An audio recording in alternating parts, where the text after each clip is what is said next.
That's it. Okay. I thought it was like much more. Good evening, everybody. Welcome here to the book launch of Together Towards Collaborative Living. My name is Arie Lenkeek. I'm tonight your host for the launch. And before the launch, we are going to launch something which probably quite a few of you already know, but which is really shedding a different light on the program we have here tonight. Namely, I want you to calculate with me. And the reason why I want you to calculate with me, if you want to be involved seriously in collaborative housing, you need to be able to calculate. Yeah, true. So, this afternoon, our parliament voted yes for the amendment to the budget of the Ministry of Internal Affairs, Hugo de Jonge's budget, releasing a total of 40 million euros, 40 million, so that's a 4 with 7 zeros, for cooperative housing, which is, I think, is really good. Yeah. That's amazing, because that's enough to start a fund, which might be a revolving fund, to help start some cooperatives. It's also, and this is really important as well, and I want you to cheer and applaud at this as well. This is also how Cooplink, the vereniging for the Dutch cooperatives, can be sustained and built out in the next years. So that's also very important. Yeah, so, okay, but now comes the calculation part. We have 40 million, yeah? Let's say this is 40,000 euro per apartment. How many apartments do we have then? 40 million, 40,000 per apartment. This is not really 1,000? Yeah, okay. So let's say every cooperative has 30 to 50 houses. How many cooperatives can be helped with this money then? More or less. 20 to 30. Okay. Well, so 20 to 30 cooperatives across the Netherlands can be done in this year. So this is only the budget for 2024. So 2025, new budget, new chances. Yeah. So you better hurry. But it's not just the national government that can fill this fund. In the previous rounds, when there was already 10 million allocated, the banks, Rabobank, ASN, Volksbank, and het Stimuleringsfonds Volkshuisvesting, SVN, together also said we're going to chip in. So let's assume, and this is a wild guess, there is a banker here somewhere, so yeah, he raised his hands. Yeah, are we bidding? So, Art, let's say that the bank and the banks together chip in for some, let's say 60 million? Yeah? Okay. No, you're not going to raise it further? For calculation, it's easy. So then we have a fund of 100 million. Okay, let's calculate again. 100 million, 40,000 per apartment. How many apartments? More or less? Yeah. But you're not going to finance the full apartment with this money, I guess. No. Well, here comes the... Always these calculations. But let's say if the fund is 100 million, well, let's say it's like 2,500 units, yeah, and then 50 cooperatives, which can be done by that, yeah, more or less. I'm very optimistic here. My calculations are optimistic. Let's do the real calculations on the back of the bierviltje at the bar tonight, yeah? So, but now we're going to continue with the book launch after this happy news. And the book launch we do with Darinka. Darinka, please come here and you give her a big hand. She's been working very hard on this. Yeah, take this microphone. Yeah. So, Darinka, this book that we have here, Together Towards Collaborative Living, it has a short history or a longer history. Can you start with that? Can you please give us a little bit of insight in where it starts, where it comes from? Thanks for being here tonight, everyone. It's really touching to see so many familiar faces of friends and colleagues and even my family is there, my daughter, my husband. So he's taking pictures there. So I feel it's really amazing. It's a very warm feeling, and also very exciting because of this news that Ari just shared. And many of us have a campaign in our different ways and from our different roles in society for this to happen. So it's really a good moment for collaborative living in general and for the cooperative in particular. As most of you or many of you know, this book is the result of years of work, not only of my work, but also work of people who have, together with me, created more knowledge about different aspects of what we call collaborative living.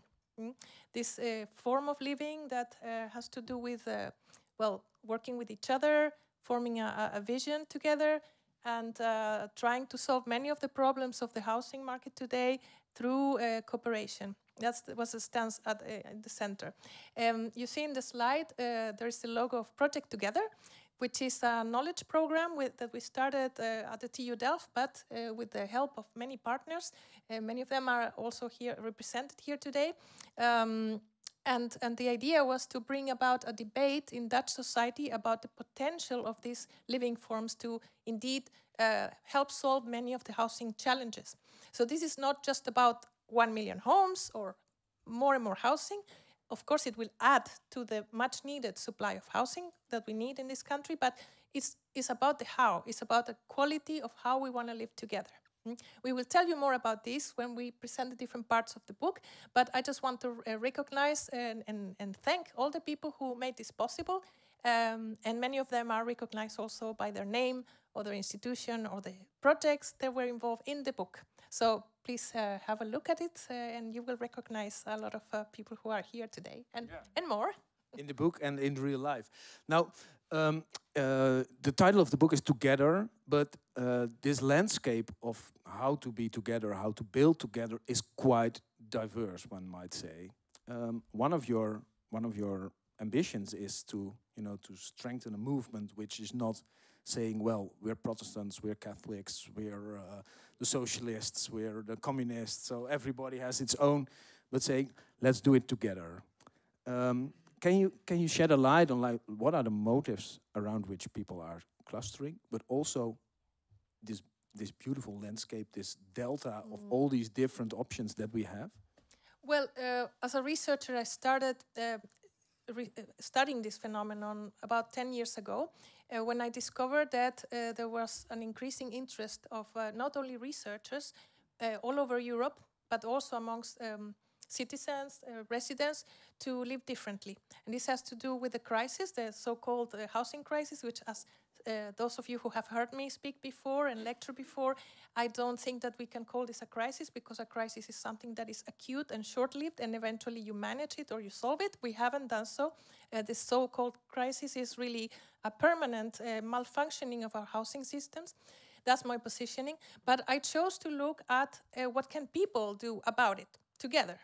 Because I see that there's a lot of richness there that can be gained from joining forces and collaborating and sharing our daily lives and also our spaces where we live.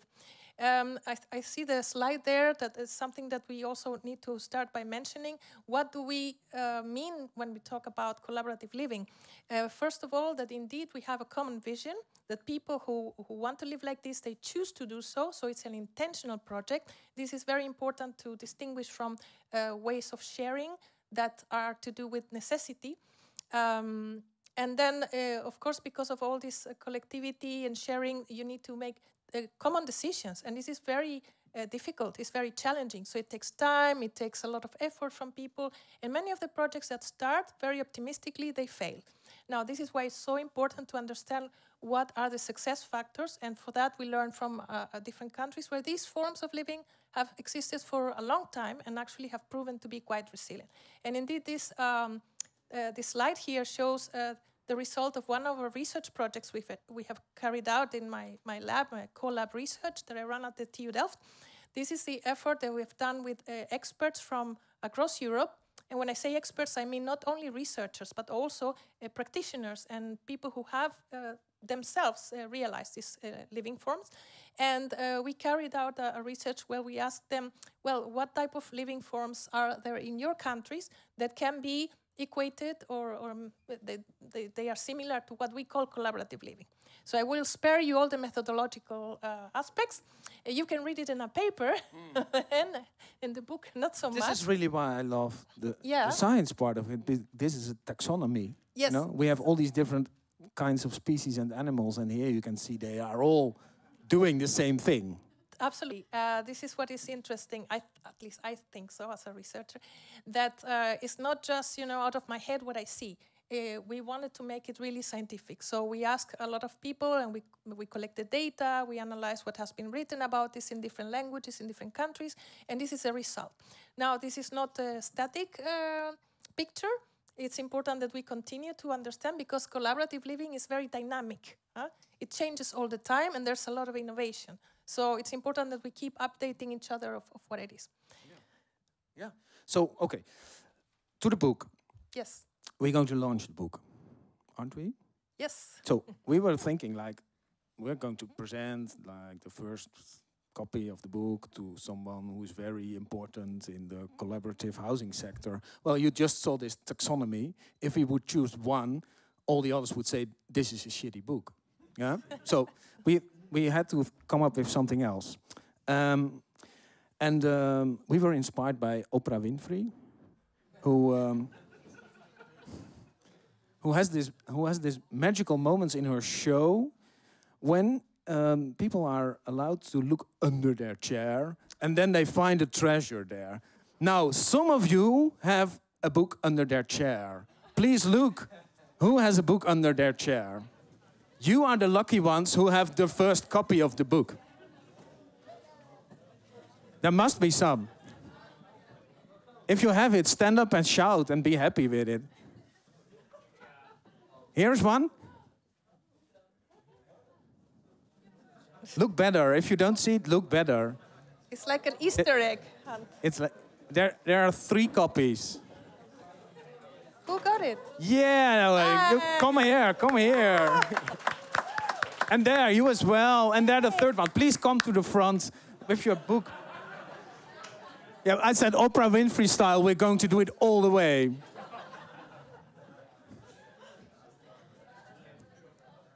So, welcome. Take a microphone. Congratulations with the book. Yeah. So this is also a good sample of, let's see, which animals out of the taxonomy we have here. So please, can you introduce who you are and what curiosity brings you here? Yeah, I can do that. Yeah? Hi, everyone. I was in the same study program as Marije. So Marije, one of the co-authors of the book. Yeah. Yes, and I studied urban studies. So I'm a human geographer. Is that the English word? Yeah, I think so. Yeah, it is. But I'm living on my own right now. But I am very curious about like solutions to the whole housing crisis. Well, not a crisis, as you said, but okay. Yeah. I very much agree with that. And I don't know, like as a young person as well, I'm looking for things that are possible for me in the future. Yeah. And buying a house on my own might not be one of my options. So I am curious about other options that are there. So I'm really looking forward to reading about other options. Those. Yeah. Maybe which might be you just need one good option. Yeah. If you're looking for a house, the best option. So, okay, welcome. Thank you very much. Yeah, and you? Hello. I'm Selene. I grew up in a community in Nijmegen, so I know a little bit how it is. And now I'm looking with my roommates from my study time in Wageningen, because we also want to continue living in a community. Yeah, so this experience didn't refrain you from... No, definitely not. No, that's important to know, you know. And I mean, even in Wageningen, we lived in a community, in a student house, so we already know each other. Yeah. But we just don't know where to start. So that's why we are here, to start. To know where to start. Yeah, and to start the conversation. That's very clear. Yeah. Yeah. Where, in which city are you looking? Yeah, that's a question. Anywhere. Not necessarily a city also. No, that's true. Be outside. Yeah, that's true. And you? Well, I came for this. For the book. You got it. So now you can go. I can go, right? But we first want to know. So, yeah, my name is Arthur, and doing research on collective action in general, and I used to be an environmental engineer, now I turned to social sciences, I studied urban commons, but I don't know much about collaborative housing per se, so that's why I came to this event tonight. And we're also working probably together with Darinka via Collectieve Kracht, which is a platform for cooperatives in the Netherlands. Collectieve Kracht? Or any... look it up.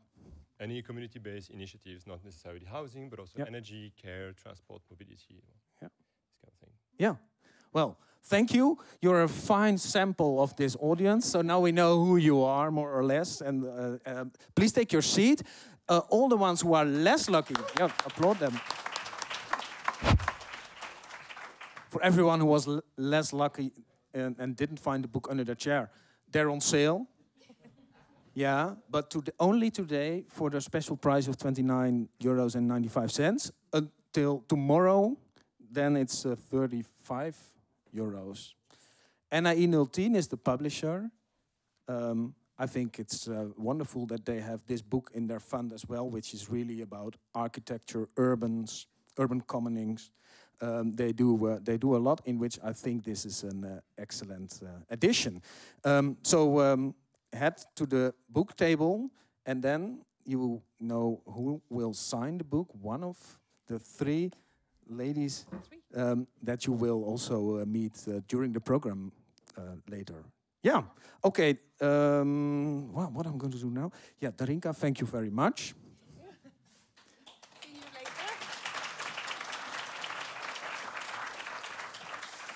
Thanks very much. What are we going to do tonight? The book has 3 sections. And these 3 sections, you already saw them. They have these very, if you go to kindergarten, these are the questions you start with. Why, how, and action. What are we going to do? So I thought, let's do a little bit more romantic, or like, let's see what are better titles. My proposal is this. Why is the promise of the pioneers. We're going to start with that, the promise of the pioneers. I need some music under that, but it might work. Then we go to how, which I propose the miracle of the machine. Sounds good, eh? And then the action is the power of the people, yeah? So those are the 3 things that we are going to look at during this program, with guests who know from experience, who know from research, who know from growing up there, who know from their longing and are speaking from their heart.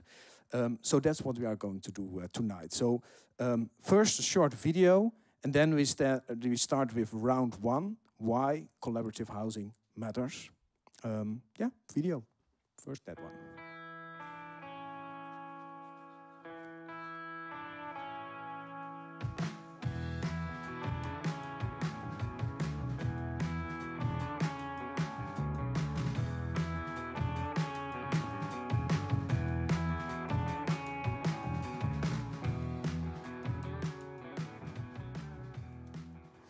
In die tijd werkte ik bij Woonbedrijf, dat is de eigenaar van SpaceS.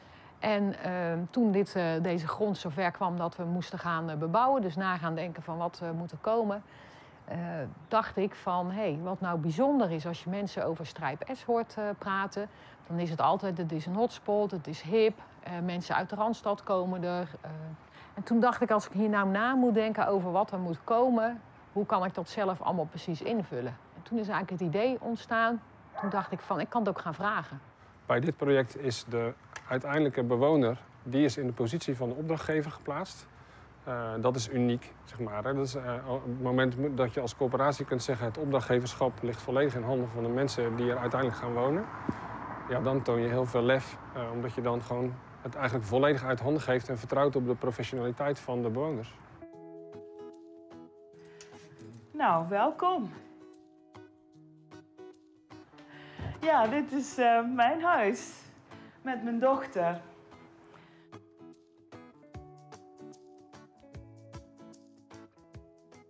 Ik was hier vanaf het begin, heb ik het meegemaakt. Dus je krijgt alles mee, ook de ontwikkelingen.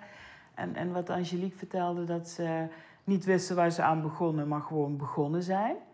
Ja, dat vind ik gewoon superleuk. Het is ook echt leuk om heel die proces mee te maken. Dus dat je echt vanaf het begin al weet wat je allemaal echt gekke ideeën en dan toch nog weg moet strepen van nou, dat gaan we niet doen. Het zwembad, die wilden we eigenlijk nog steeds, maar gaat niet gebeuren. Ik kwam echt in een warm bad terecht. Dat is heel gek om te zeggen als je ergens voor het eerst komt. Maar dat gevoel had ik wel. En dan heb je gewoon dat je contact maakt. Hè? Je hebt dan Angelique, je hebt ook de stedenbouwen waar je contact mee hebt. En de lijnen zijn heel kort. Dus je hebt echt hier meegebouwd.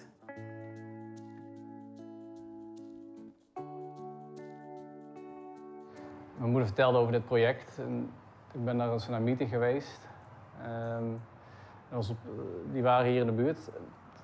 Toen merkte ik al gauw dat het mijn interesse wekte. Omdat ik iets nieuws ging creëren, een andere manier van bouwen. En ja, ik rolde daar steeds meer in. En ik werd er een beetje verliefd op, denk ik. En ik vond het zo leuk om mensen samen iets op te bouwen. En ik zag dat je ook echt je creativiteit kwijt kon. En dat sprak me heel erg aan om samen iets te bouwen. En dus, ja, het is mooi, je moet het gewoon meemaken. Dus create your own space S. Daar begon het mee. Dus je creëert het echt zelf. En ja, dat is voor mij al het mooiste van.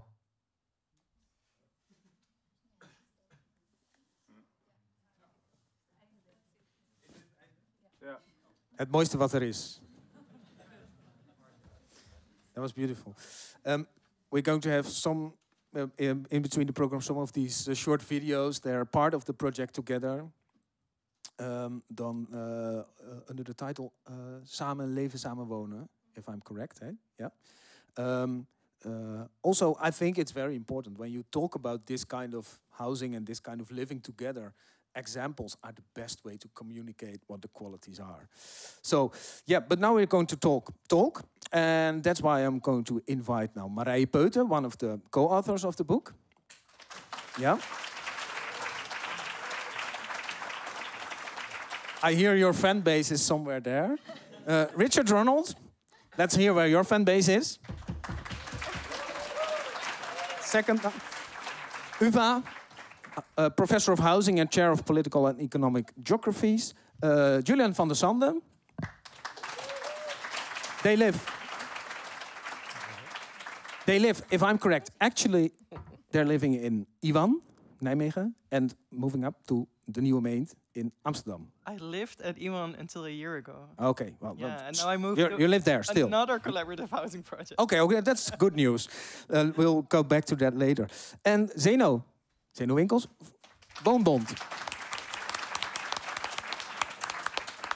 Okay, Marije, you are going to kickstart us with why collaborative housing matters. The promise of the pioneers.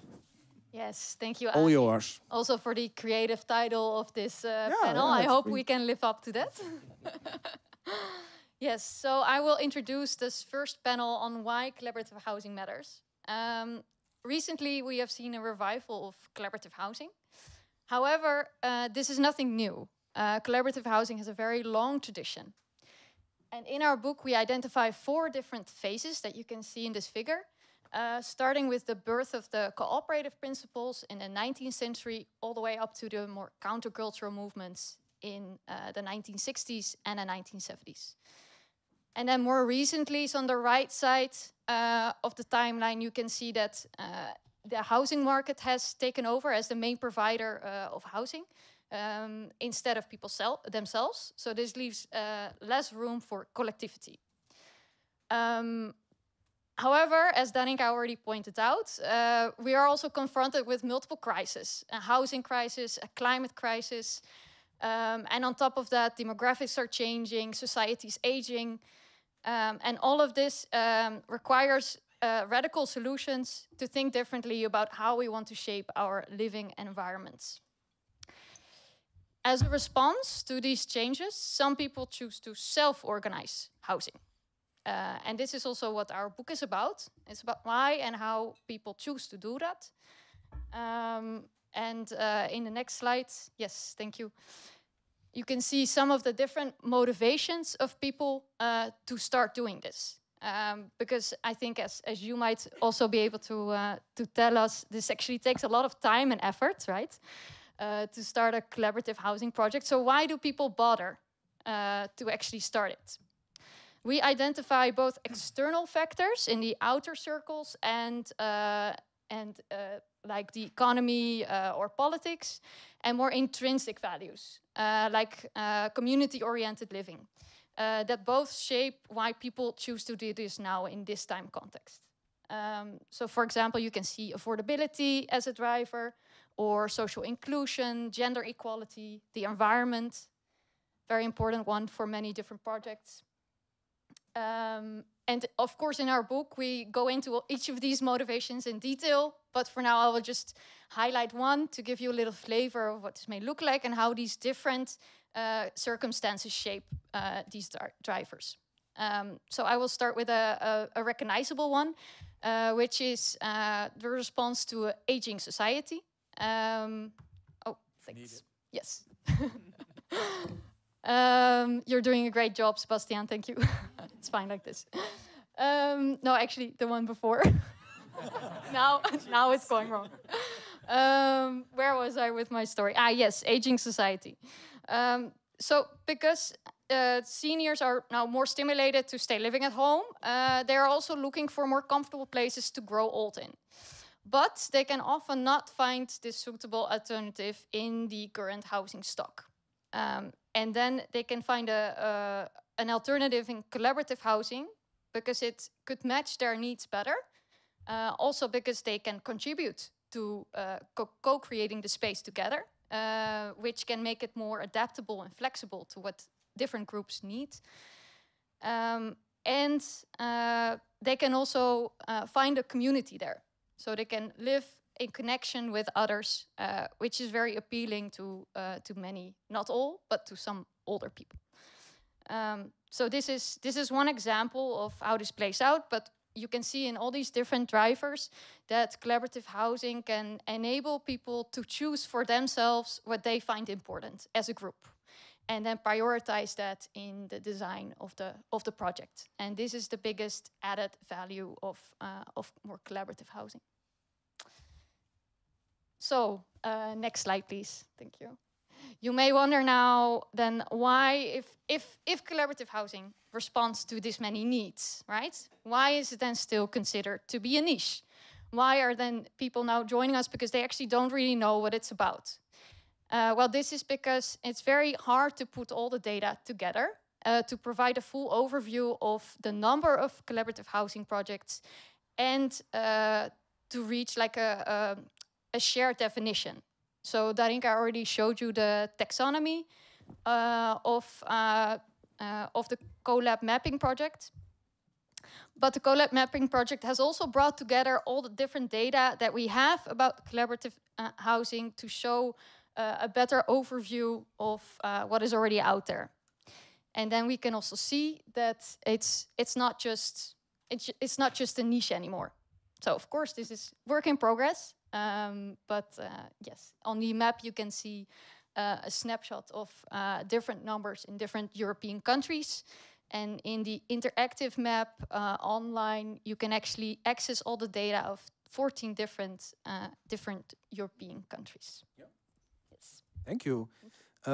You're an anthropologist, yeah? Yes. So you went into the woods and then you found this tribe of living together. But my question to you is like, is everybody prone to live together, or is it, is it really not everybody? Well, that's a very good question. I don't think everyone necessarily wants to live together, no. But I think it's important that there are that people can make a choice of. So currently there's little choice. You can only choose to rent or to buy, but there's little other alternatives. So we don't necessarily claim that this is for everyone, but it's very important that people who do want to live that way, that I do really believe that the demand is bigger than the offer currently. So for people who are longing to live that way, it's important that they can. Okay, thank you, Marije. Yeah. Okay, we're going to Richard, because we asked for every of these blocks, we asked someone to give a kind of critical position as well. So, Richard, the floor is yours. Well, fire away. Okay, fire away. Thank you. So first of all, congratulations on your wonderful book, and I've read it. It does a fantastic job of consolidating the long history of different kinds of collaborative housing in an international context. And it also sets out an agenda of how we're going to try and scale up this old yet new way of housing, way of doing housing. And I'm not going to be too contestational in my response. And I've been told I can have a few minutes. So I'm an academic, so I'm going to make a big picture of where I think co-housing comes from and what the potentials are. And I have kind of like 5 minutes that I can cut short at any minute and go to the questions. So Ari, I'm an academic. I will go on too long, so you know what to do. Yeah. Okay.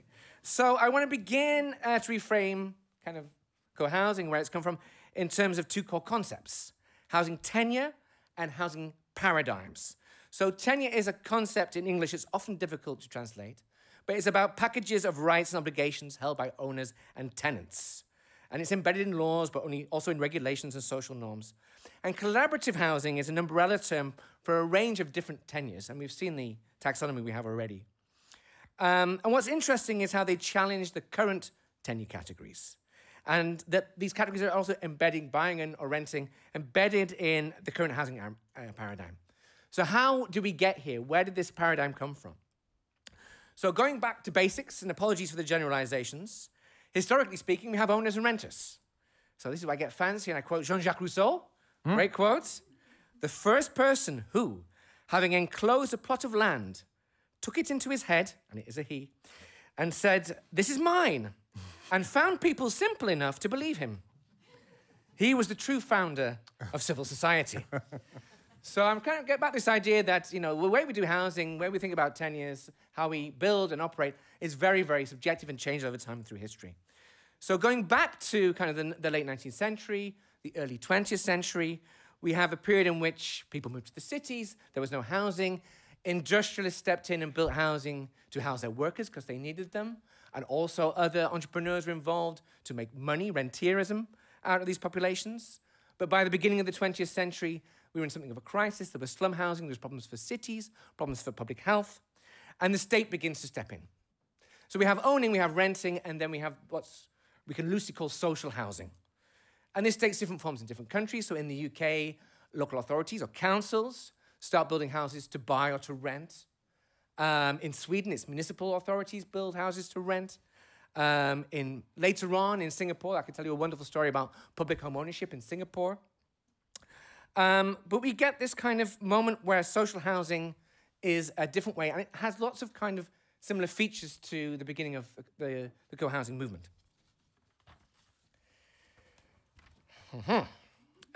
Page 2. Page 2. I'm actually going to say chapter in a second. The Netherlands, of course. The Woningwet. Probably people who could say much more about this than I on this issue. But the Woningwet was about setting up a framework where private organizations could borrow and build for their members. So school teachers, tram drivers unions, this kind of thing. And it became much more institutionalized over time. It wasn't really housing actually for low-income people, as it became associated later. Which leads me to chapter 2. So coming from tenures to paradigms. So revealing the logic surrounding how housing changes and these tenures change over time. So in the post-war years, we have a shift away from where social housing is upscaled. And all around Europe, we see big social housing movements, but doing things in different ways. And it becomes a predominant tenure in many contexts. So Amsterdam, back in 1995, for example, is about 2/3 of housing, of some kind of rent-regulated or social housing. But as we get to the 70s, 80s, in the UK at least, and then maybe the 90s and 2000s in the Netherlands, we have another shift. We have a shift to mass home ownership. And we've had ownership before, but this is a model where the state steps in again to provide subsidies to stimulate the consumption of housing, but also to kind of resist decommodified forms of housing. And then we have a great period, and home ownership rates grow everywhere. 1998, the Netherlands becomes a majority homeowner country. But then we shift into the 2000s, and we see house prices escalating, and home ownership rates start to go down. And then we have, of course, the global financial crisis. But we become embedded in an era where home ownership has become the norm, and all policy basically circulates around that in most countries.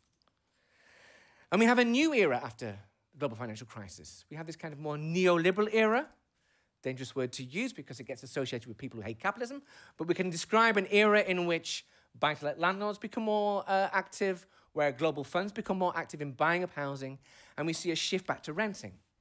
So using Amsterdam as an example again, between 2011, 2021, the number of private renters in Amsterdam grew from 22% to 28%, which is actually a more drastic shift than the shift to home ownership was before. So we have this shift in the paradigm. And we have a moment where we begin to see that this old model doesn't really work. Young people are not flowing into home ownership like their parents did. It is unobtainable. However, we live in an era where we are strongly normalized around the idea where you start a family when you become a homeowner, that you achieve economic and financial independence through home ownership. You have a comfortable retirement because you have no mortgage and you live in an owner-occupied house.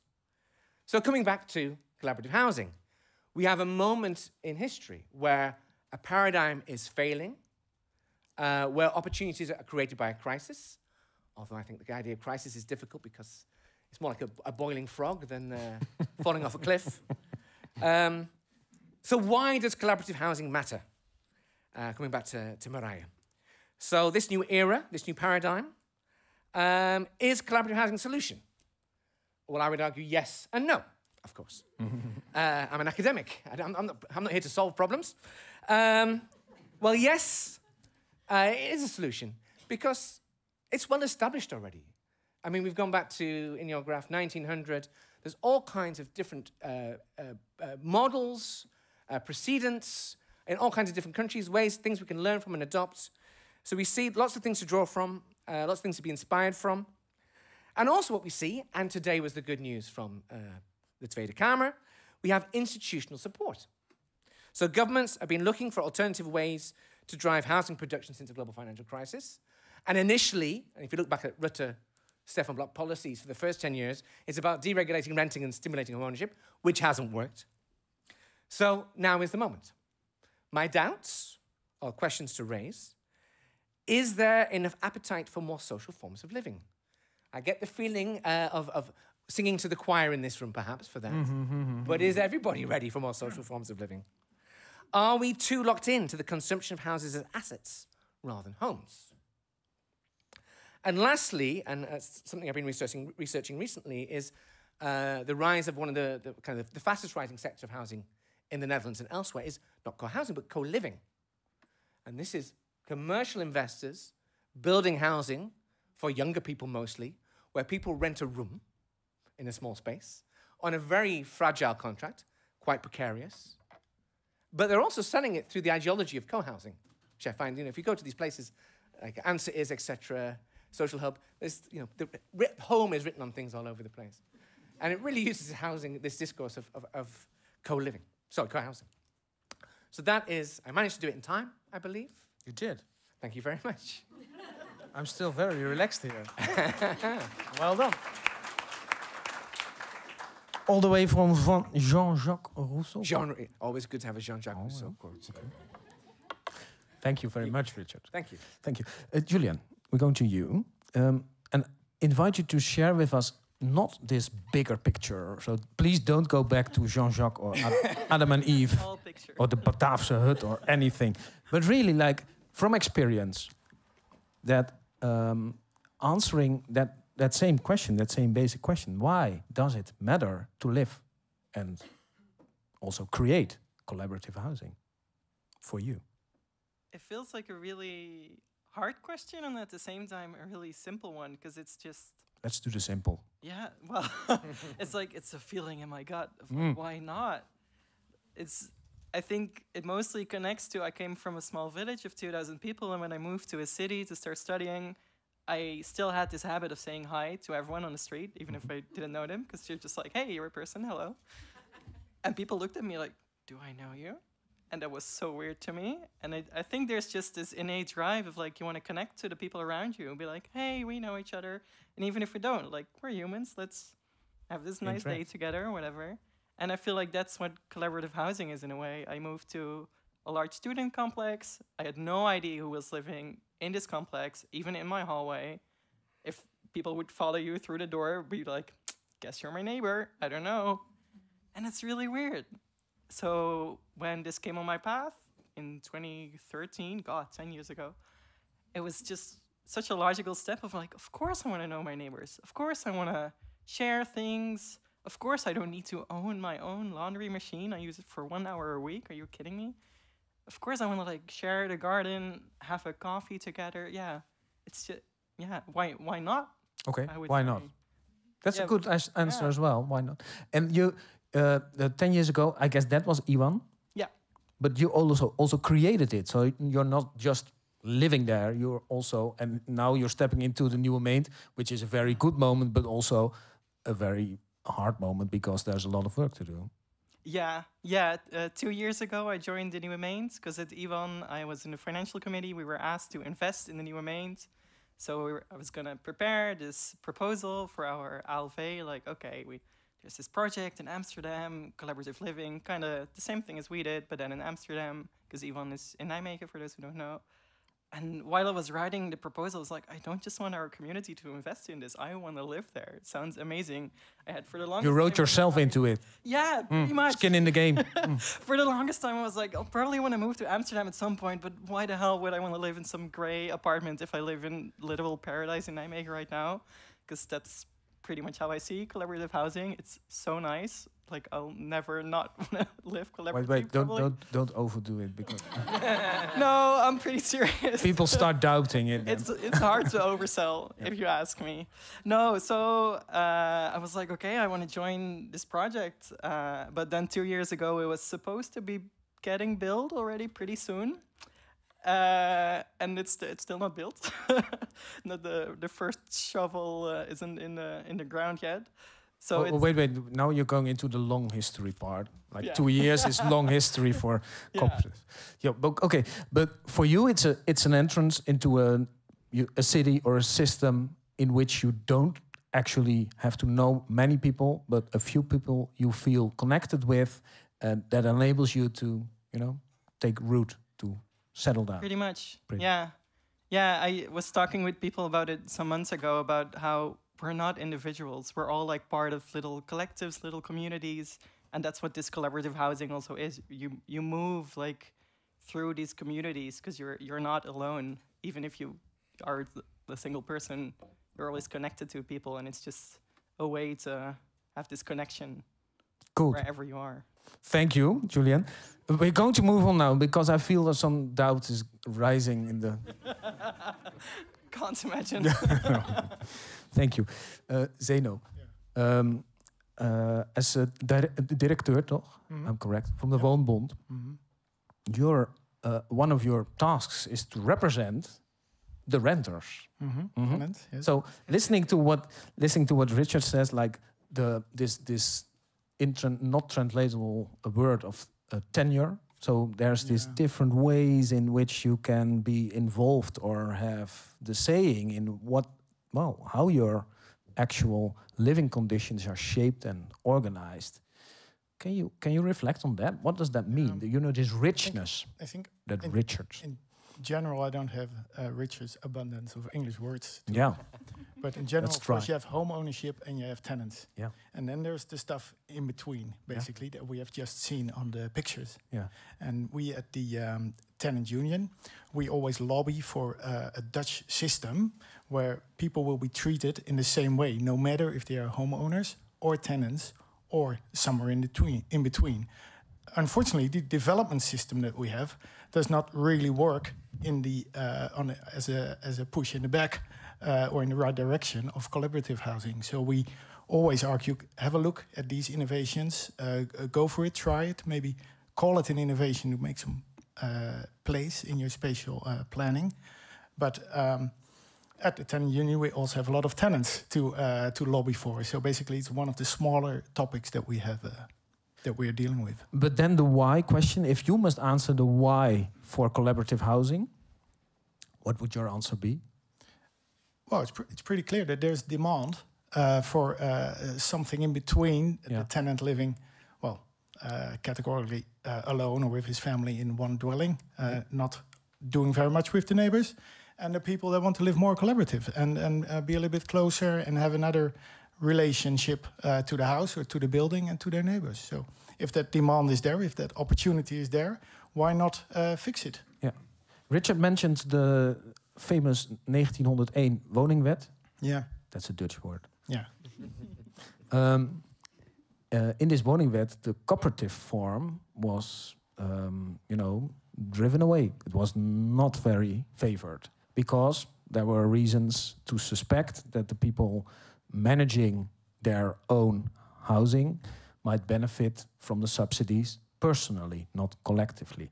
So then this whole system, let's not do a very long history, but a brief one, in which we go to the housing corporaties that we have today, in which there is clearly a lack of democracy in the way they are managed and are managing their housing stock. Do you see this also as an invitation to? This is not a very open question. How do you think about that? Sorry. No, I think that you're painting a wrong picture of the legal situation because local tenant committees do have influence on the plans that are made at community level, being called huurdersorganisaties. So the picture you're painting there is not completely true. You could, of course, argue that they are not so powerful and that nobody's listening to them. And then you can blame the Woonbond, who should actually educate them and help them. But I guess that's not why you're asking the question. Not tonight. I think in general, the authorities that we have both at the national and at the local level don't give enough push for the building of houses and for the providing of systems for people to live in. Mm-hmm. There is not enough adequate housing in the Netherlands at the moment, and they should really push forward any innovation and any development to help the poor people that need living right now and today. And although maybe, like you said, the housing crisis is always there. Maybe if we look at it very big, yes. But if it's an individual living in the street or being divorced or coming from far away and not finding a place to live, the crisis becomes very personal. And then it becomes an even bigger responsibility for the government to fix it at every level we have. Yeah. So really the right to housing is what you're basically aiming at. Sure. Okay. Looking at the time. One question to this eminent group here, because they will disappear. So you have your chance now. There's one question you can address to one of these persons. Who wants it? Yep. Can you stand up and I come to you? Say your name. I'm Tine Kloupi, and I have a question for Zeno. Because the law that allows renters to have a say in the local policies mostly focused on how much you build in a city and what the prices are, but not on what is actually built. And mostly they don't go into the level of, oh, we want this and this sort of building and it has to have this and this sort of facilities. And I think that's also what collaborative housing is about. It's about having a right to your own living in situations. So how do you look at that for the Woonbond? How can renters have maybe bigger influence there? Yeah, thank you for that comment. That really improves what I said. The problem with the law as it is right now is that when you speak to the tenant committees, they are already sitting tenants, right? They already have a house. So they can agree to rent increases so that the housing association can build a little bit more or a lot more. But in general, they don't have the innovative knowledge on collaborative housing. And in general, they're not people that are very interested in general. So from there, the push is rather small. Now, what the Woonbond, my union, or the union that I work for, can do is, of course, help CoopLink, promote it when we speak to the minister and when we make plans at the national level. But I think at the local level, it would have to be the aldermen, the politics pushing for it, and then hopefully the tenant union and the housing association locally being strong enough and innovative enough to help push these concepts. Thank you. Yeah, you want to add to that? If I could, because I think if I understood your question correctly, I think you also mean that the the way of thinking, the method of co-creation could also be applied more in the social housing sector. So this is a very important principle, right, of collaborative housing, co-creation and co-design. And this is also something that might benefit social housing tenants, even if they don't share spaces, for example. So I don't know if that's what you meant, but... But it is definitely a brilliant bridge to the next block, which is about how. Yeah, thank you. We didn't prepare this, but she did a great job. Thank you, Marije. Thank you, Richard. Thank you. Julian, Zeno. Thank you. We're going to...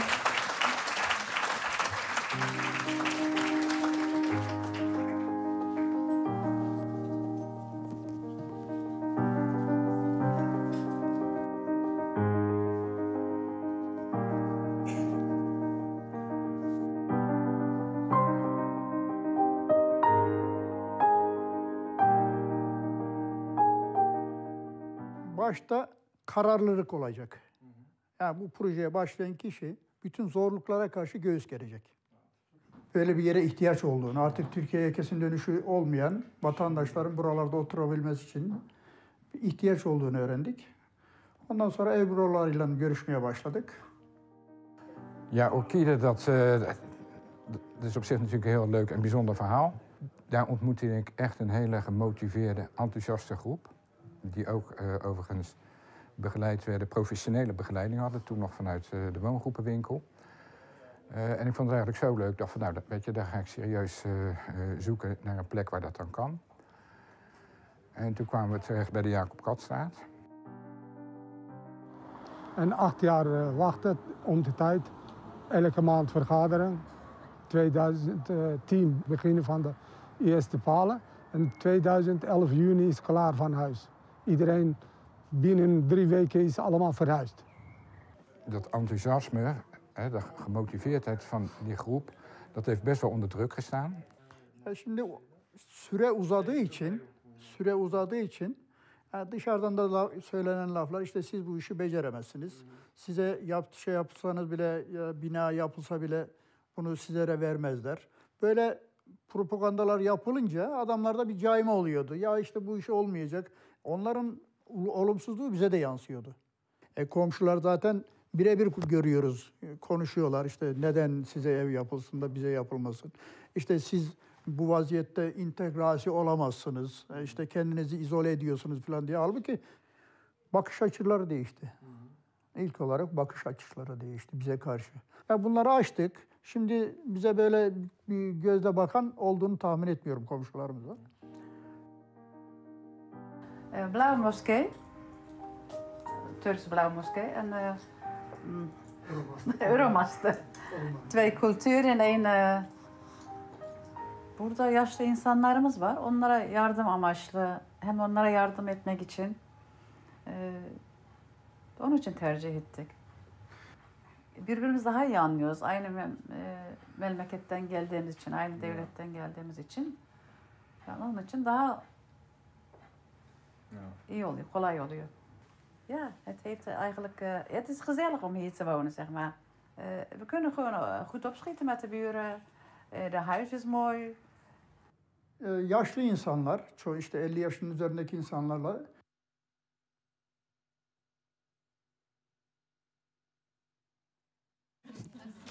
We are going to continue with the how collaborative housing is organized, the miracles of the machine.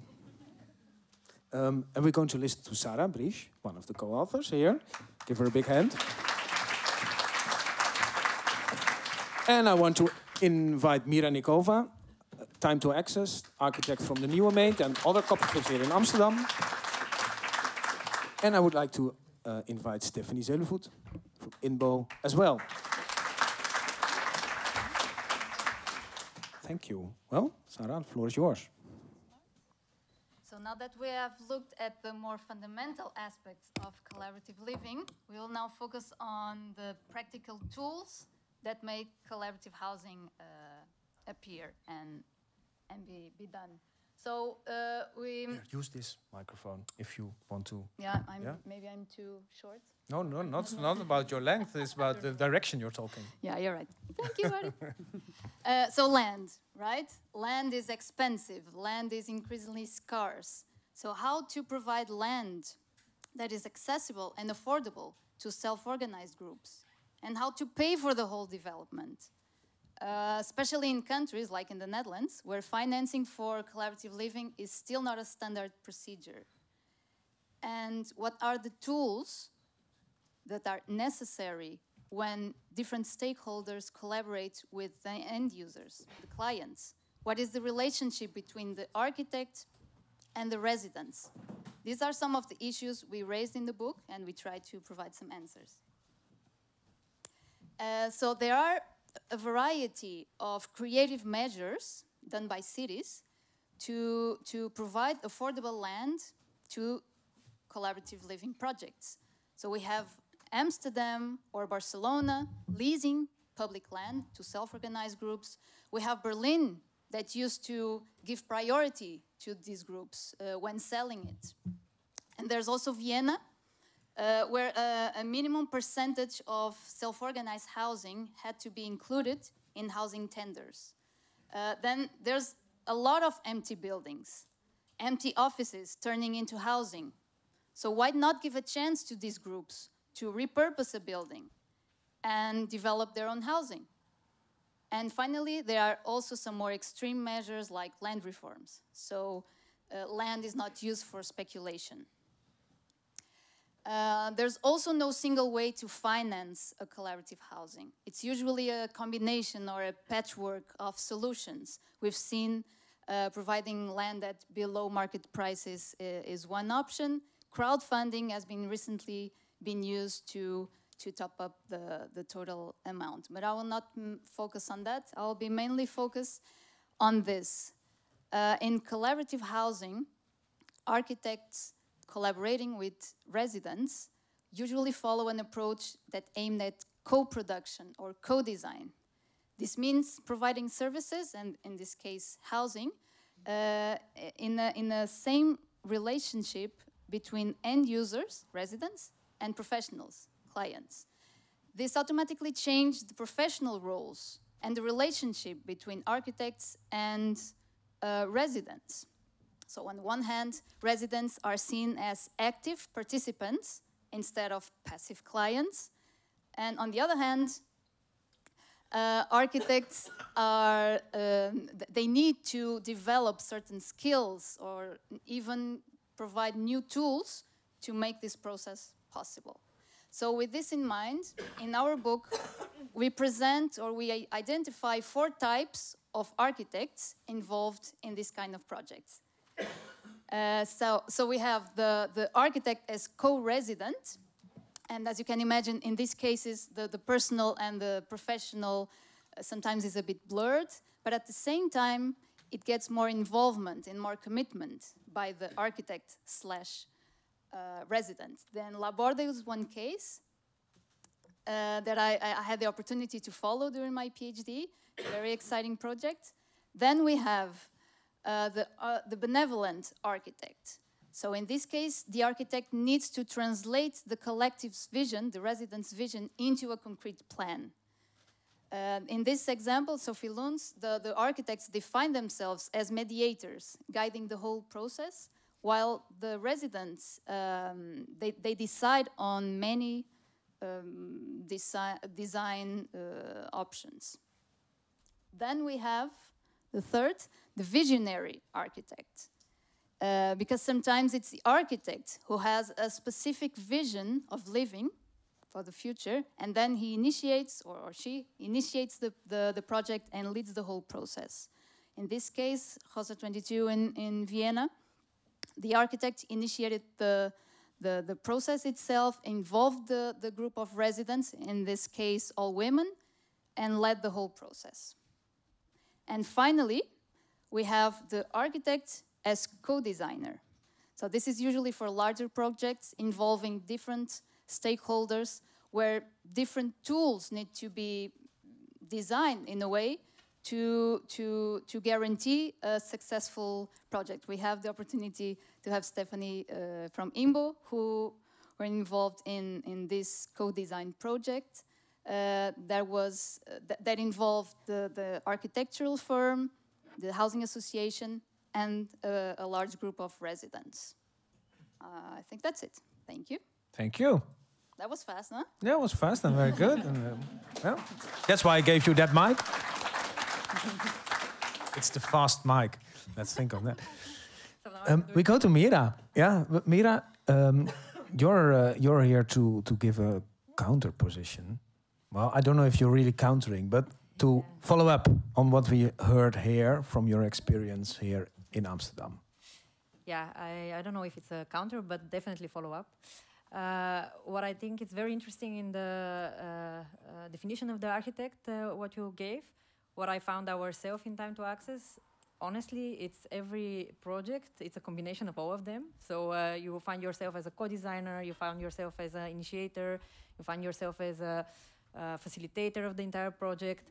And I think that the most important for architects that would like to work with collaborative housing, they need to be ready to step out of the very traditional role of an architect, which I find actually very easy, because the traditional role nowadays in Netherlands is that as an architect you're just an advisor. You have no influence on budget, on very, how do you call it, specific decisions that are having influence on the entire development. And in collaborative housing, it is a collaborative process. So you are part of this collaborative.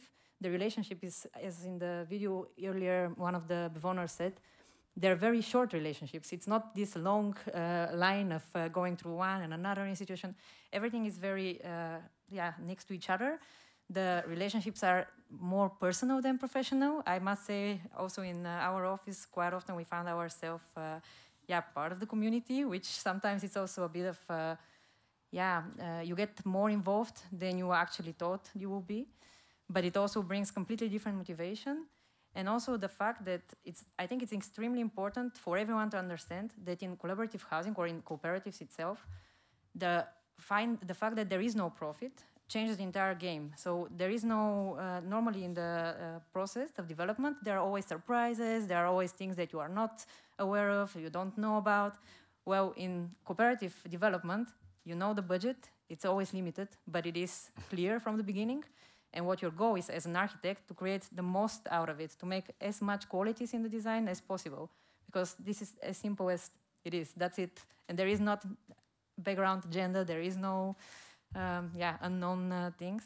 So I find it very, very grateful job. And honestly, we do not only cooperative housing, but in any case, there is always a lot of participation. And when you see that if you're open-minded, you found so much input from the people that the end product is completely different every time. You allow yourself to be surprised, and also the people to be surprised. So I must say that your categorization of the architect and the role of the architect, it changes every time, but it's a very nice way of putting it in a clear order. Yeah. Can I ask a question? Yeah, you can. Yeah.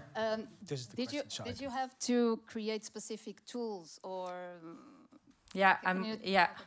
Like when we started with the cooperative project, it was the new amendment. So Julian was a bit, how do you call it, skeptical with the time frame, but it is getting built. So in a few weeks we start finally. Yay. But I must say we developed, of course, as an architect in, how do you call it, office in Netherlands.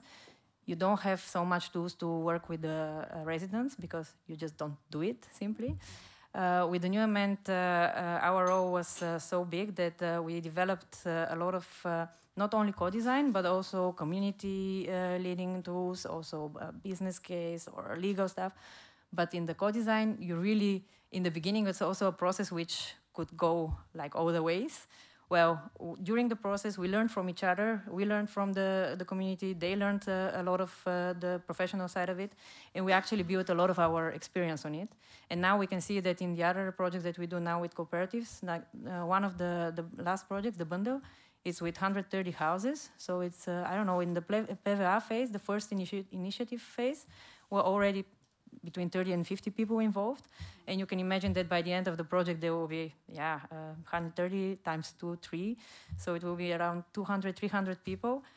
You have to develop your tools because you cannot lead co-design if you don't have a very good system, and also for the people to get their involvement really meaningful and to have an influence on the design, you really have to create your tools and you have to develop them every time. Yeah.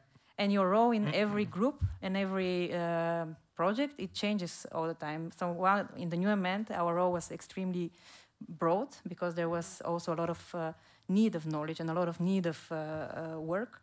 And you see that, and actually this is very positive, in the latest projects with another cooperative we're working now, they're getting way more professional, and the groups are not anymore so, how do you call it, a bit lost and a bit like going with the flow. No, everything is very much more structured, much more systemized, and our role sometimes even gets a little bit less, which in a way it's also nice because then you can focus on other stuff. And start new projects. Huh? And start new projects. Yeah. But I see that also the newest projects, the Bontehuis in North, they're really more in the lead in the process, and we are supporting them. But you also have a lot of more time and energy and enthusiasm to do the design and the co-creation. And So you're carrying the learnings from one to another. That's an important role. It's very important, and it's also important that these projects in their own, it's a collaborative process. So they also have it in their DNA. That once they learn, then also can give. What is a pity is that cooperatives in Netherlands are not allowed to, to make new projects, to expand. But I think we see it also with the new Ament. Some of the new projects are actually radiating from members that couldn't find themselves in this project, and then they found a new cooperative. From one thing leads to another. Yeah. Thank you. We're going to to Stephanie. Who already you introduced a little bit. You were involved with Strijp S, the project there, and working with INBO, which is one of the, you could say, on the opposite side of the spectrum from where Time to Access is. Yeah. A big firm working a lot with the real estate industry, and yet still you're able there to work on this. Is it a boutique? Is it a niche? Or is it something that's very important there as well? I think we're trying both, like two things.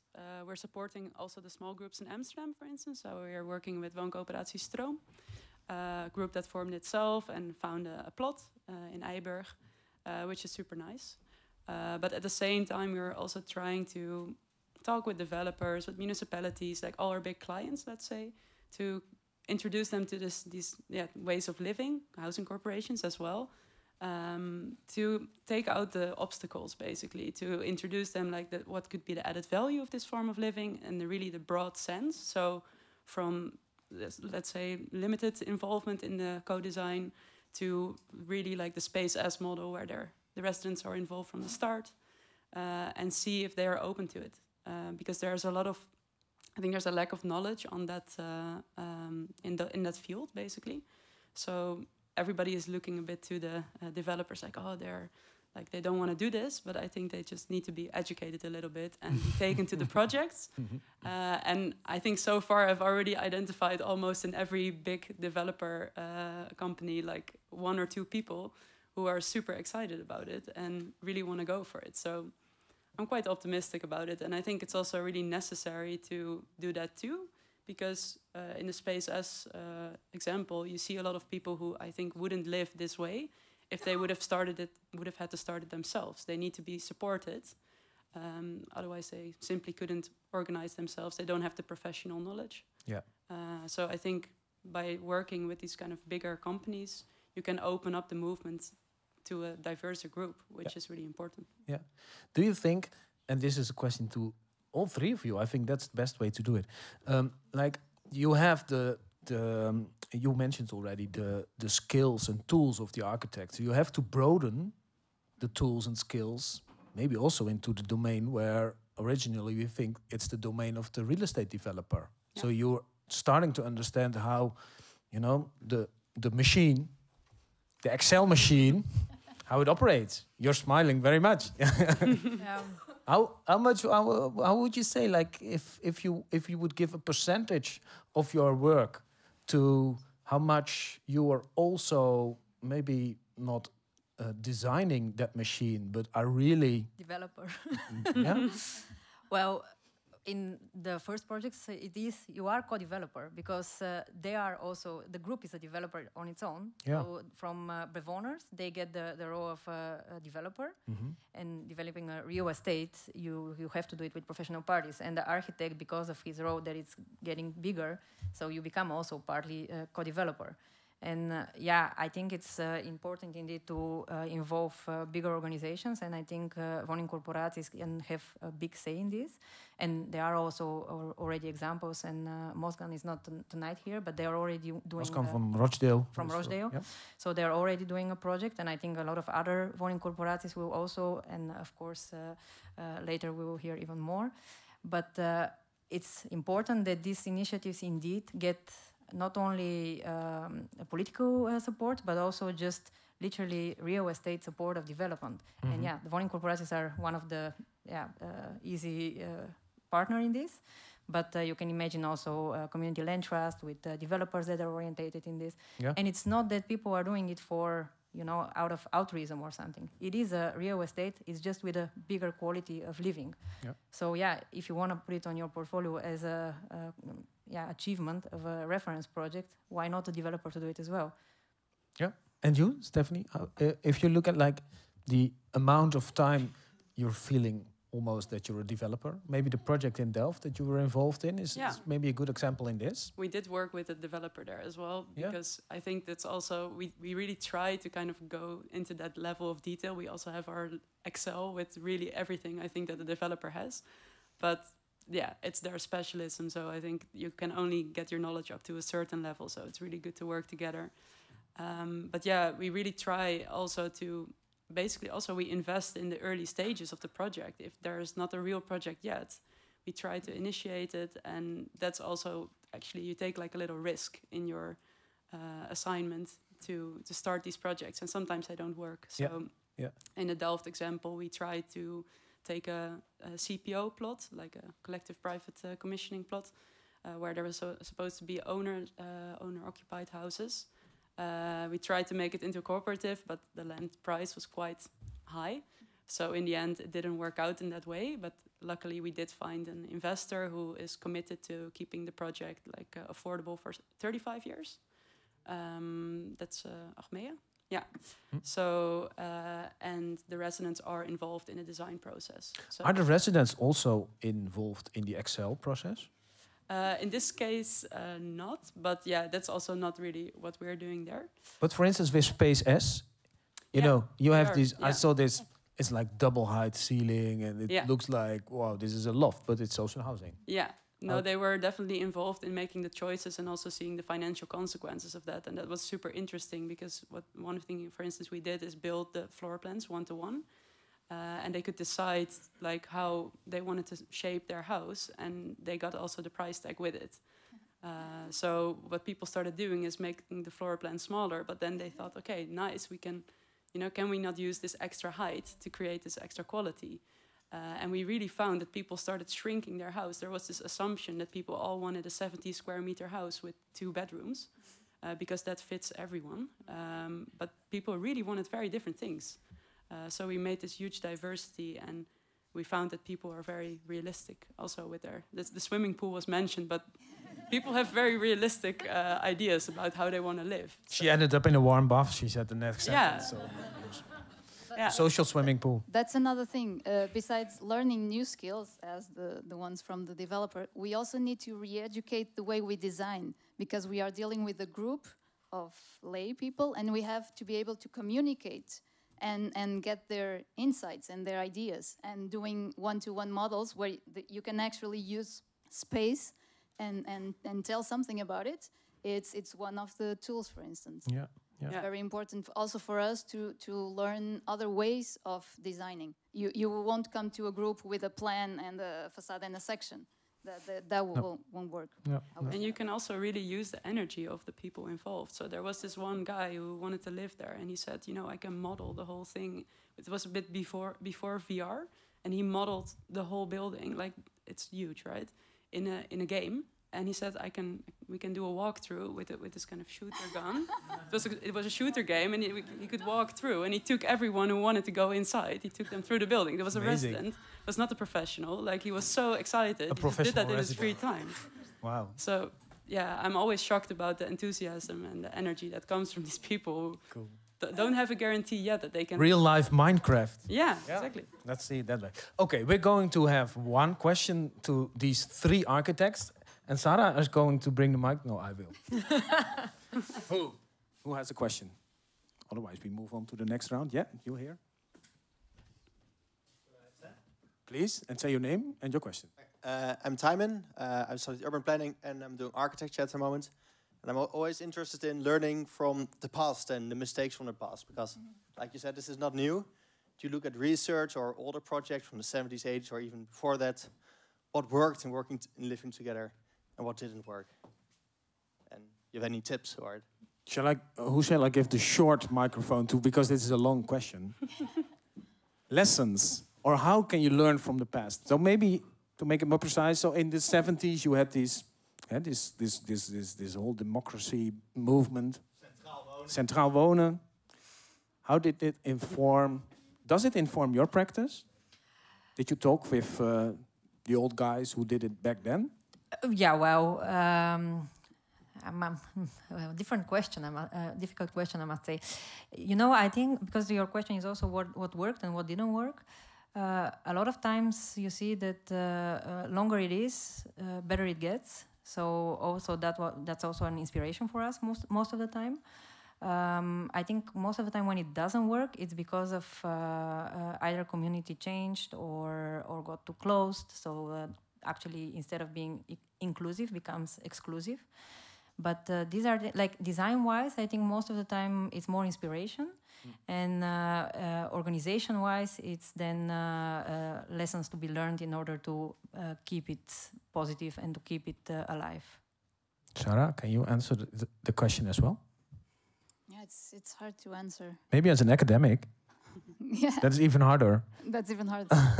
No, it's from a different perspective, because in my PhD I had the opportunity to study the co-design processes, and we can also learn from other fields, not only architecture. So we can look for other types of co-design services or even urban developments, and we can fine-tune to what we need. And this is from the research perspective. And from the practical perspective, and I come from Portugal, and we had in the 70s, we call it the 2 golden years after the revolution, where there was, they call it a process, and they involved the residents in the design of their houses. And we still have a lot to learn with them. And even the participation process was a bit different. So I wouldn't call it co-design. I think right now we are like in a step further. Before it was some sort of participatory process where we get insights, but then it was still the architect, the main hand, which still has to be, but not so much putting the end users at the same level. So I think this is the lesson we learned from the past. In my specific context in Portugal, we need to put the end users at the same level and speak the same language. Yeah. Well, can I add one small thing? I think it's also really important. What I notice a lot is that if you look at the experiences from the past, sometimes they are judged now. They have been there for 40 years, for instance, certain projects, and they fail. They became different. They are not the communities anymore. And there is this kind of, a lot of people say, oh yeah, it failed, so we don't want to do it again. But I think it's not really fair to judge these projects based on that long lifespan, and because one of them failed, then you shouldn't do it again. I think other projects, like top-down projects, they also fail, and we still make them. So I see this kind of, some housing corporations or municipalities, they tend to look back and they say, oh, we tried this in the 70s and it didn't work out. And I think that's a bit short-sighted. Yeah. Yeah. We should be thank you. optimistic. Thank you, all 3 of you. Mira, Stephanie, and Sarah. Okay, one other movie.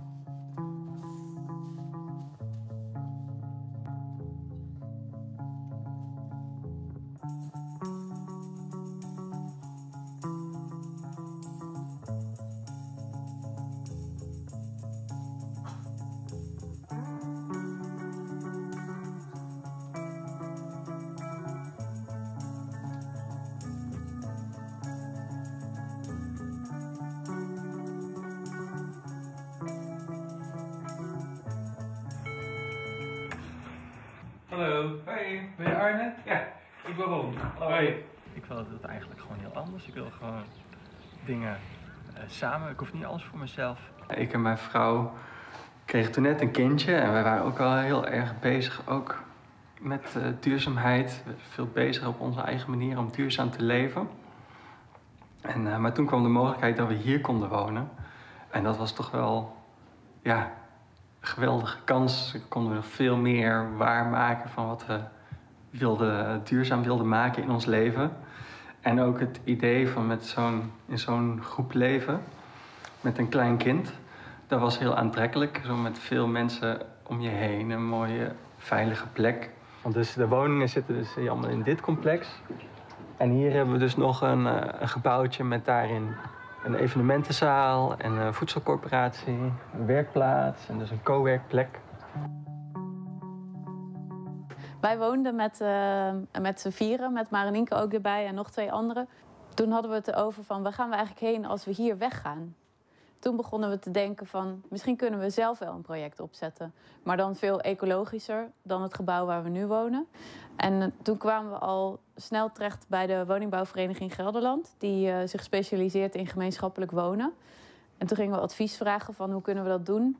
En die hebben ons toen gezegd wat we moesten doen. En zeggen van, nou, als jullie dat allemaal gedaan hebben, als je een visie hebt gemaakt van wat je wil, als je weet hoeveel vierkante meters je wil, of wat voor bouwmateriaal je wil, kom dan maar weer eens bij ons terug. Ja, het is echt een wezenlijk andere aanpak. Waar een normale woningcoöperatie gewoon een woning bouwt en vervolgens verhuurt aan een individueel huishouden, doen wij het altijd in collectief verband. En dat doen we omdat er in het collectief een meerwaarde zit. Dus wanneer bewoners zich collectief organiseren, kunnen ze meer verantwoordelijkheden op zich nemen, maar ze kunnen ook meer bereiken met elkaar.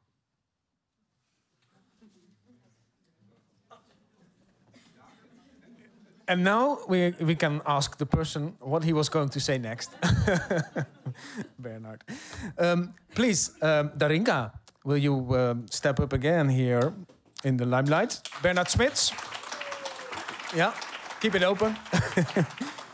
From the WBVG, but here so also on behalf of Copelink. Zeno from the Woonbond. And Richard, please join us as well for this last round. The power of the people, or the power to the people. You can buy the titles for the reprint of the book. Maybe, yeah, or the 2.0, maybe. But first we're going to listen to you. Action for Collaborative Cities of the Future. Do you have a glass of water? Yes, almost. Yes. Take the mic. I think it allows you better? more Can you hear me space better? to room. Yeah, I think it's better. Yeah, thanks. I have, thank you. Okay. So, here we are again. This time I'm going to tell you about the last part of the book, the third part, which is really about what can we do to make this happen. In the first part we tried to convince you about the relevance of these living forms, the why. And the second part that Sarah just explained, it's the tools that we need, more from a technical perspective, let's say. But now we come to a point where we say, okay, what do we need to do as a society in order to create a movement to make this happen? And well, the book has a special emphasis on the situation in the Netherlands, because we're here, and because I think this is a very interesting test case to see a country where many of you might know that I work for a long time at the Housing Europe, the European Federation of providers of affordable housing of different sorts. And whenever I was there, and I met people from different countries, different housing systems, and whenever they asked me, oh, what's the best housing system in Europe? Well, people assume that it was the Netherlands, really. Yes, yes. And when I came to live in the Netherlands years later and work here, I realized how self-critical the Dutch people are of their own housing system. And this was even before we talk about the crisis, so-called crisis that I told you before. And what I'm trying to say with this is that for everyone outside Europe, the Dutch social housing system in particular is a paradise. It's broad, it's inclusive, it's quite well managed, good quality, and I'm sure that Richard also agrees with that. Absolutely. We have discussed this at our conferences on European level. Oh, the Dutch, they're fantastic. But here in the Netherlands, that is not recognized. Well, we have our own problems here, and now I know more about those problems since I live in this country and I work in this country. But it's a test case because we see that despite all this professionalism, the voice of the residents has been absent for over a century. This is what we were talking about when we talk about the history.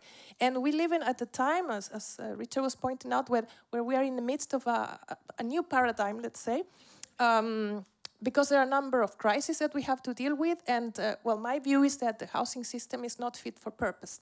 And this is why I became interested in this as an example of how we can fix. Now, collaborative housing is not going to fix the whole picture, of course not, but there are elements in collaborative living forms that I think can help other parts of the housing system to improve their quality.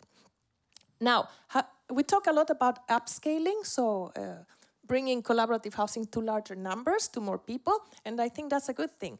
So how do we start? And in the book, we present 4 pathways of 4 trajectories where, particularly in the Dutch case and learning from abroad, we can make this happen. Sorry. The first one is the existence of federations. So federations are these kind of pyramidal structures, and one of the speakers, the panelists referred to before that, I think it was Mira, when she said, unfortunately, a housing cooperative like the New Ement or any, if they're successful with their own project, maybe they want to apply their expertise and be supportive of a new cooperative. Well, this is precisely what happens in a federation, that you have members, you have different projects that are successful, and then they want to create the conditions and support new projects to develop. And this is something that we have, for instance, in Germany. If you go to the next slide, many of you know, they're familiar with the model of the Miethäuser-Syndikat, which is considered quite successful, of a structure of federation that uses solidarity networks between the older cooperatives and the new cooperatives. So there's knowledge exchange, there's also financial support, all sorts of supports. In the Swiss case, we also have, particularly in Zurich, a very well-established ecosystem of support for new projects that is built on this idea of the federation. Now, in the Netherlands, unfortunately, despite the existence of a Vrijkoop, which is an attempt to create such a structure, it's still not entirely possible. And we would hope that this is one of the ways in which we can facilitate in this country for new independent cooperatives to be realized. And if you go back to the first scheme, yeah, I wanted to show you, this is the overview of the different pathways.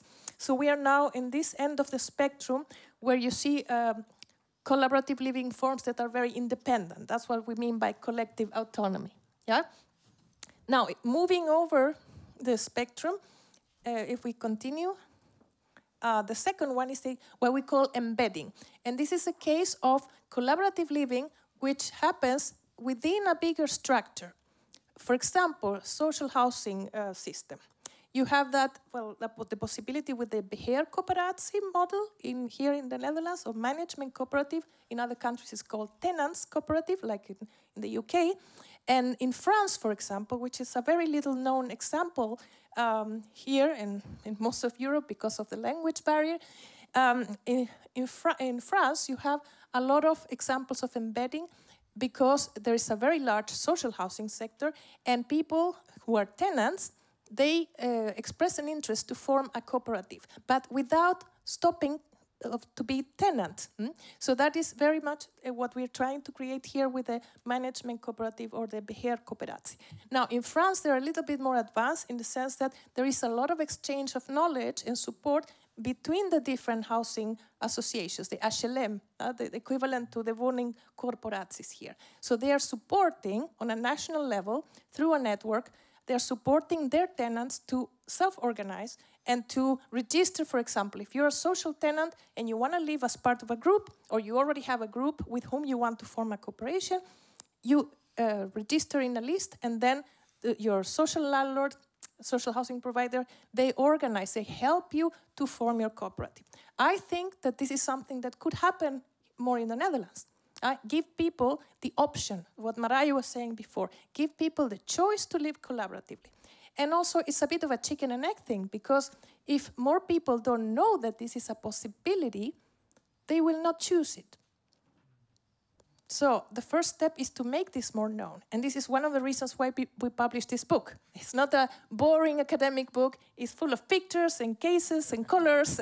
And we wanted to be at the airport library, at the airport bookstore. That's my mantra. Get a book in the airport library. Get a book at Schiphol. You know, when you can buy your book at Schiphol, then you are a bestseller. You're there.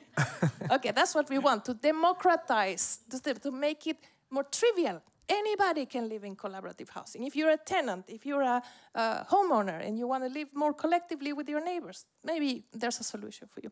So where are we now? This was the embedding. Sorry, I'm really jumping all over the place. Can you move forward to the embedding after the no, before. Yeah, those were examples because I mentioned France. And I meant also in Sweden, this is something that I've visited many times, examples of the co-housing model in Sweden, which is called collective hus. And many of these long-standing examples, they are like 30 years old, and they started to be embedded in municipal housing company property. So they're also tenants cooperative. So this is nothing strange. This is something that people can choose, even if they are in social housing. Or in Sweden, it's called not social housing, municipal housing. Okay, let's move on. The third way, if you remember the spectrum, this was in the middle. So it's a sort of a mixed form that we call partnerships. And this is what happens when you have collaborative living forms together in a larger project, for instance, with regular living forms. Say private ownership, private rental, social housing, also the classical social housing. And all of this is connected in the same development, so the mixed form. If we look at the next slide, we see some examples of these. One of my favorite examples is Vienna, because in Vienna, as I think Marije already mentioned, that by legislation of every new tender, of every new development, smaller or bigger, the companies who win the tender, the developers in this case, they need to include a certain percentage of collective self-organized housing, so basically collaborative living, Baugruppen, as I say there. Why? Because this is matching the criteria in the tenders of social sustainability. Now, this is very interesting because collaborative living is considered an asset to the new neighborhood in the sense that there would be more commitment from these groups to the neighborhood. It's something that is very, very valued in terms of adding an extra layer of social cohesion to the new neighborhood, because usually these groups are very invested in that the project works well, that the architecture is nice, that there are connections to the neighborhood, etc. So this is how they get more collective self-organized in new developments. Another example is in Brussels, at a smaller scale, the scale of one project is a very interesting new project called Calico.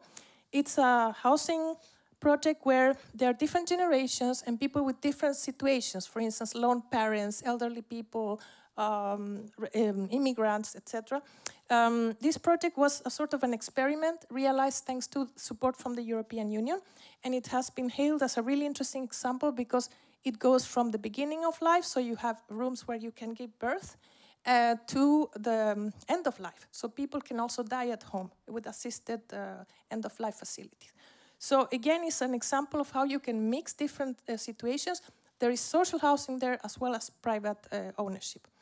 And then the last one is the network. So all of these different pathways are the federations, the embedding, and the partnerships can benefit from working as a movement, as a network.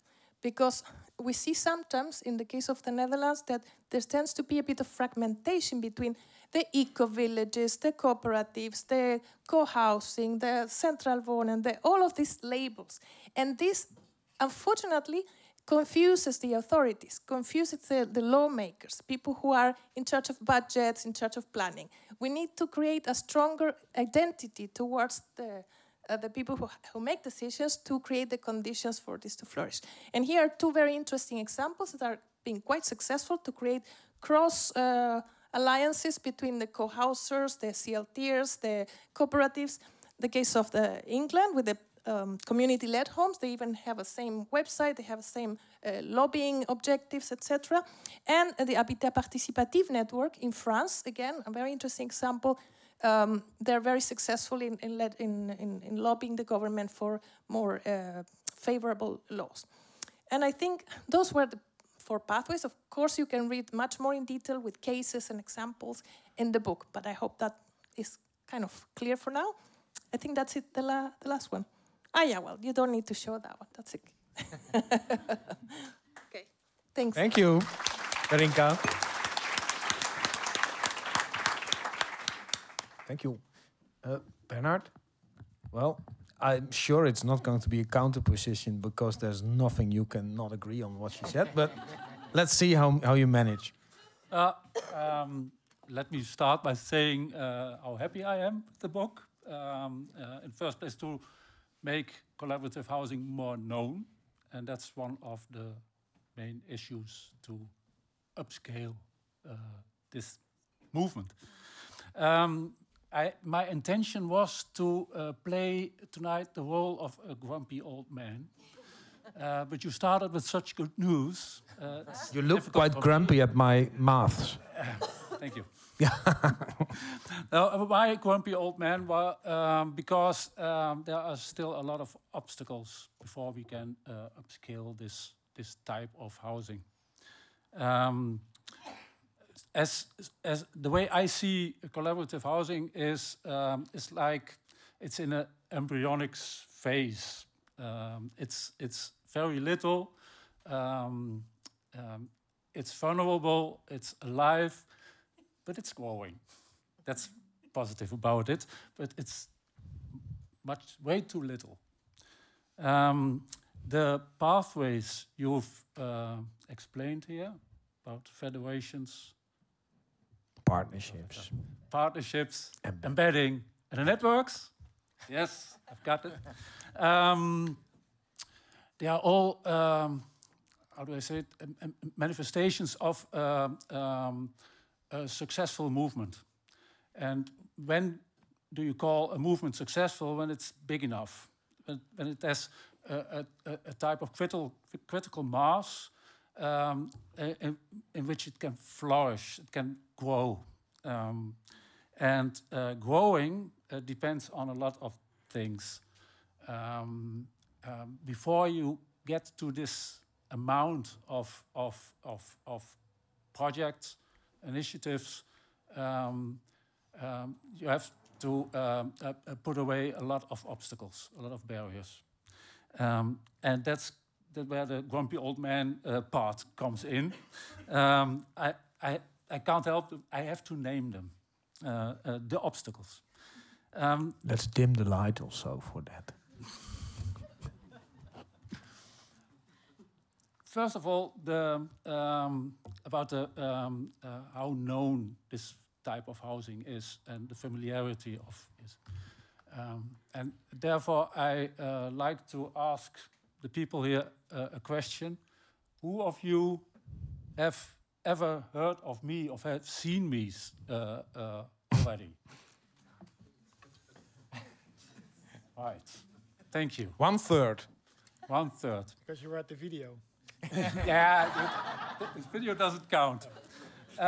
What I was trying to say is that will this type of housing really expand? It does not longer has to be a part of an in-crowd. It has to broaden up.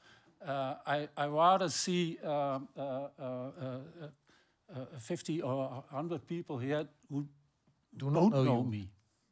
Well, you are already a 2/3 here who don't know you. That's a good start. score. That's a good start. Thanks to Darinka. Yeah, that's great.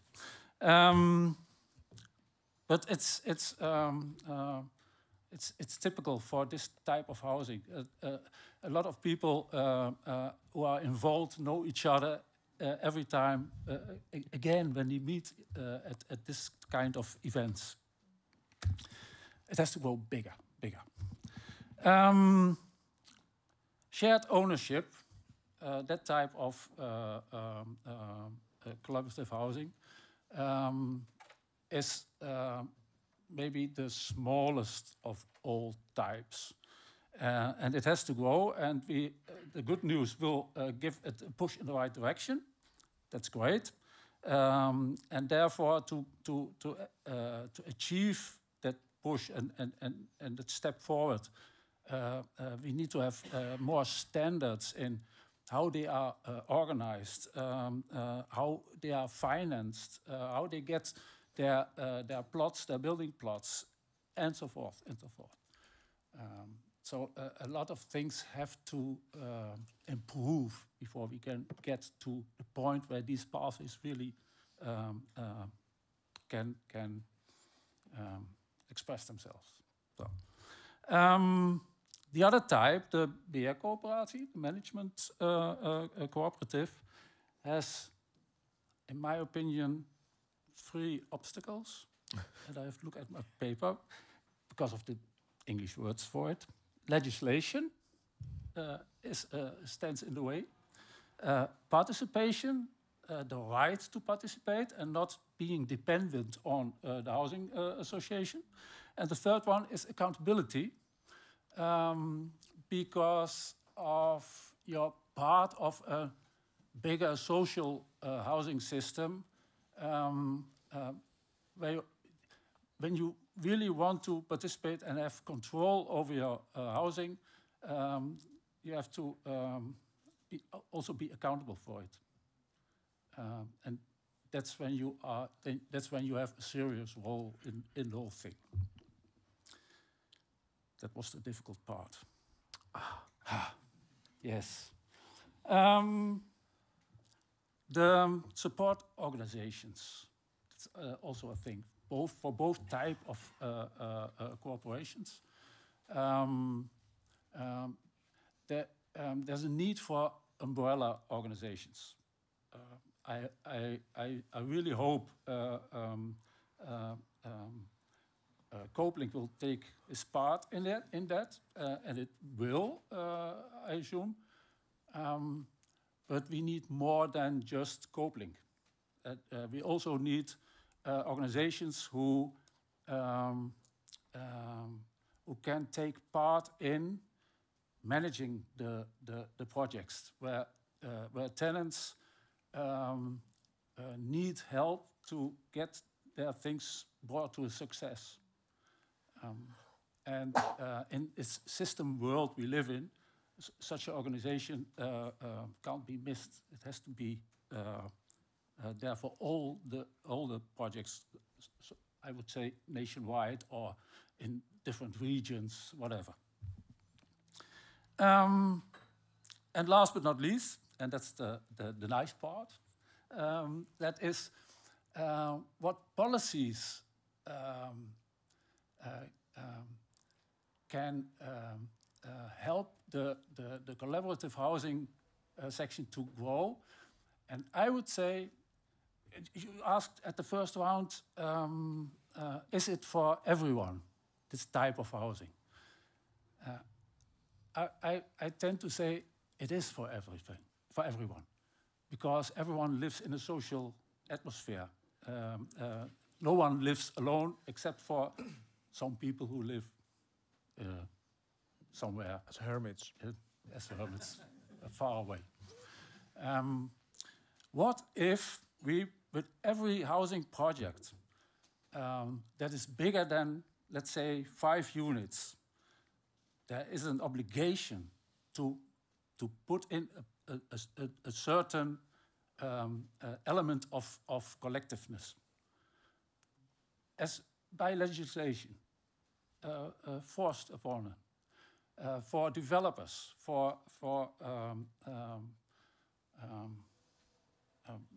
municipalities, for whatever, housing associations in particular, because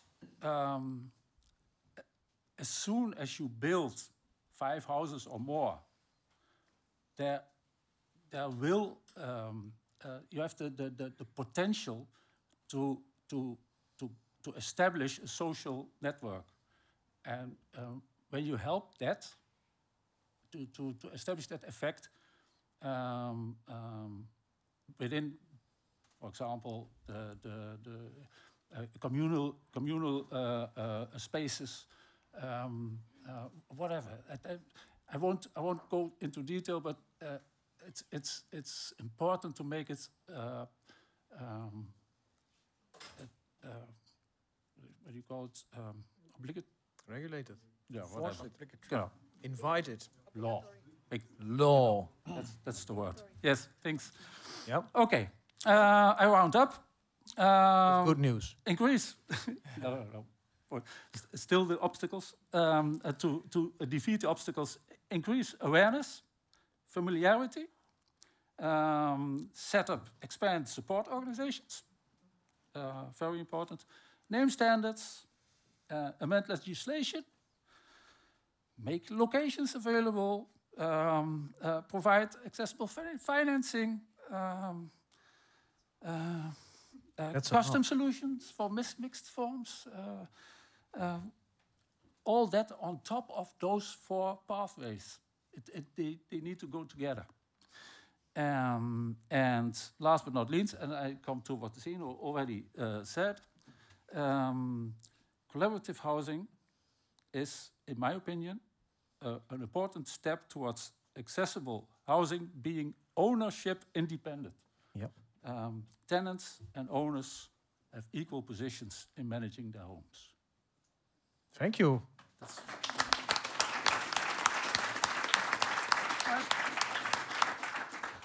Thanks, Zeno, Richard. We're not going to close this evening with this lot of bears on the road. I don't think we have enough guns also to shoot them off the road. But I really want to know from you, if we talk about this scaling up, making it more normal, what would, in your opinion, Zeno, I start with you. If you listen to what Bernard is saying, like these support organizations, do you think, like the Woonbond, the way you are already supporting renters organizations, might also have a role in that? How do you see that? Yeah, that basically comes back to the question that the lady already asked. Are you doing that powerful enough? We like to think we do, because we have so many other tasks. Yeah. So you could possibly ask the same question to Vereniging Eigen Huis, the home ownership branch organization, and look what their answer will be. So we are very positive about it. We are very positive about the innovations and innovative use of the square meters in the Netherlands. But you will always get only a certain percentage of time at our group. So it's really, no matter how positive we are, it's only growing. It's only in the beginning of an innovation phase, as said. Yeah.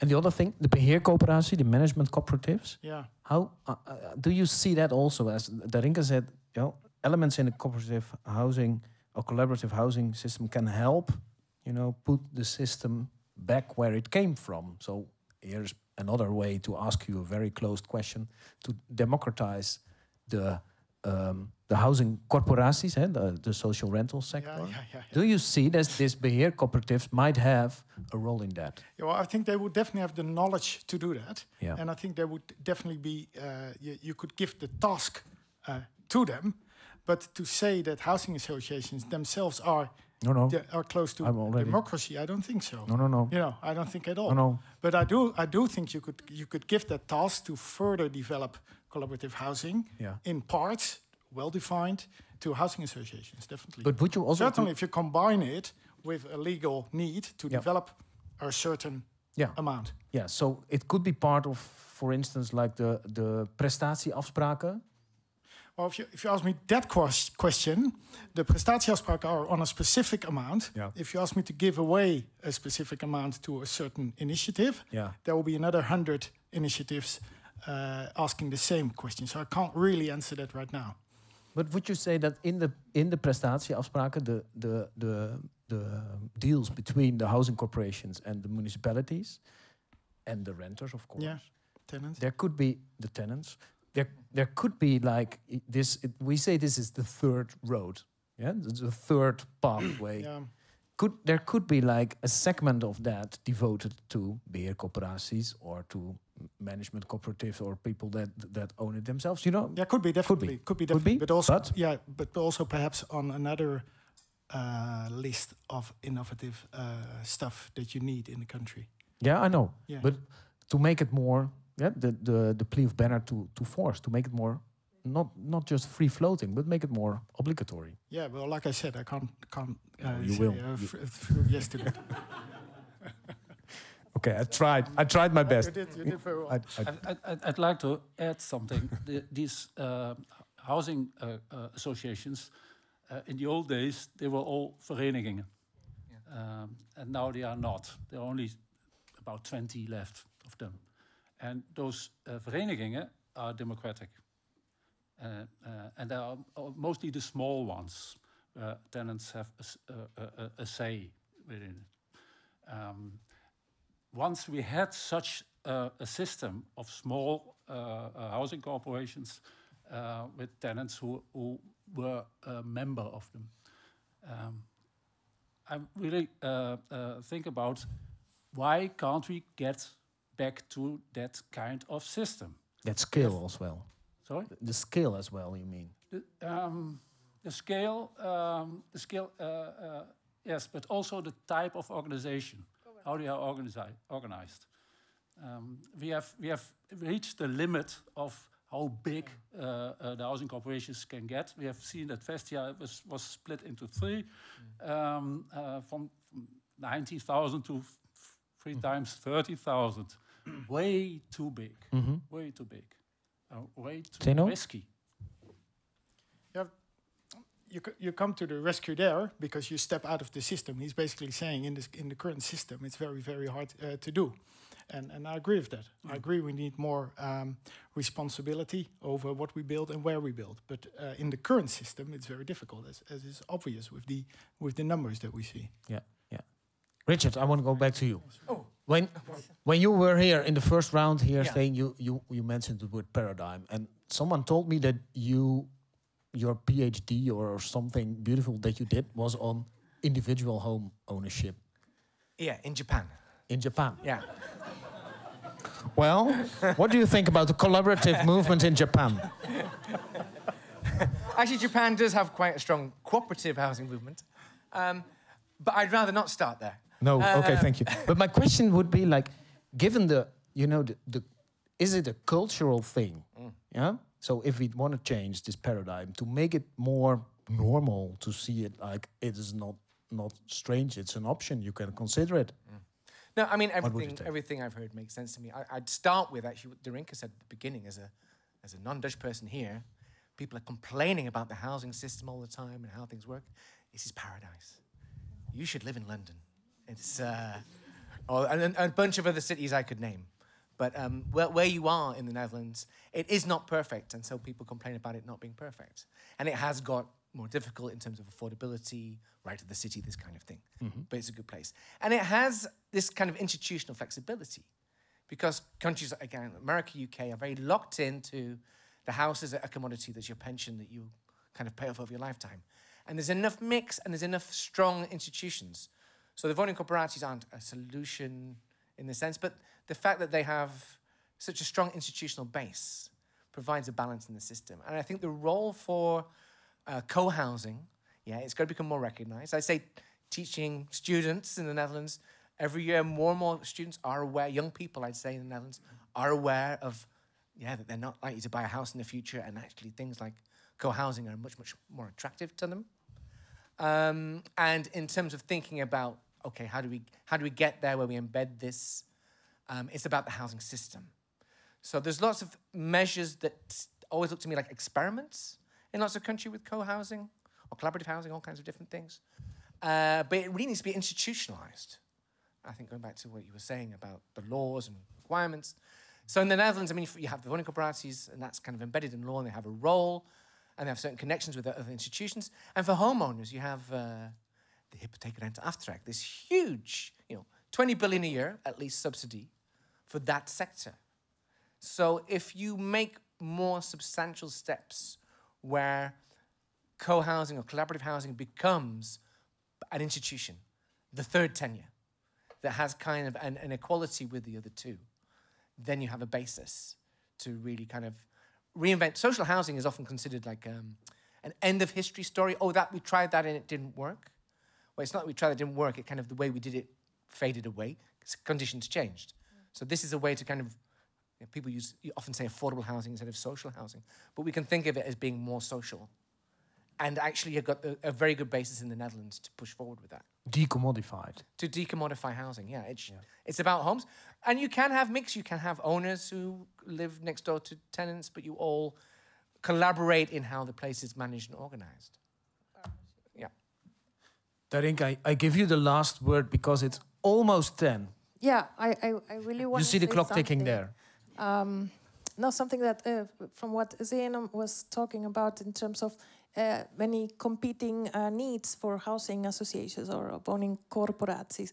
And I heard a similar argument at the Wooncoöperatiedag from the person from EIDIS. Yep. What's his Willem name? van Leeuwen. Willem van Leeuwen. And it got... Willem de Vreese is the other Willem. So this was the representative of the Dutch National Association who represents the woningcorporaties, so the housing associations that provide social housing, for those of you who are not familiar with the Dutch social housing model. So it was a similar logic saying we are being asked to support or to enable collaborative living or cooperatives in social housing when we have so many other pressing needs, like the right to housing, people who really need housing, or the energy challenge, right?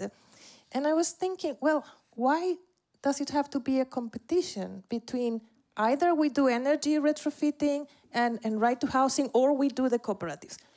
If we look at other countries, we see that, like countries where cooperatives or collaborative living is quite widespread, these are the ones at the forefront in those challenges. I mean, look at Zurich, look at Vienna, look at, even in one of the examples in France, usually organized citizens who want to do collaborative housing, they have very high standards in terms of energy, for instance, or sustainable construction. They have won awards, many of these projects, for being way more ambitious than social housing or private housing. And they do it in a very frugal way because they don't have money to, to throw away. And Sarah has done research on that in her PhD, for instance. So they become more creative, more efficient. And there's a lot of evidence in research that these are really pioneers in innovation. Same goes for care, for instance. We have a massive crisis of care and health in this country, where most European countries are elderly. And we see that there's such a demand of elderly people for this kind of cluster living, as they are called. We see the Knarrenhof, for instance. All these models are in high demand. So my question is, why not change our thinking about this either-or mentality? Say, either we give the groups what they want, or we focus on the really important issues. The groups can take care of the good, really important issues, and they will do it very well. I thought I was a champion in closed questions. Shall we agree that this is not a question, but a brilliant closing plea? It's a rhetorical question, an academic question. And it's a closing plea to consider it in a different way. Yeah. And I think it's very clear what you said here. Yeah. But I will talk with you during the drinks. Yeah. So let's give a big hand to these gentlemen. And Jude. And to these... These authors, co-authors here. Thank you very much for sharing your insights and views with us tonight, but also with this book. And I'm always trying to find something which I learn during these kind of events. What I learned today is what you can say. It's like a Japanese wish, maybe even like, yeah. So I hope to find you one day in an airport bookstore. Thank you very much. Thank you, and thank you, Ari, for fantastic work you did. You're the best moderator. Thank you, ever. thank you. We could have wished. Let's go to the bar. Thank you, thank you. Sebastian from the Pakhuis de Zwijger. Yeah, thank you very much. NAI 010, thank you very much. And you all who spoke here in the panels. Thanks. Drinks.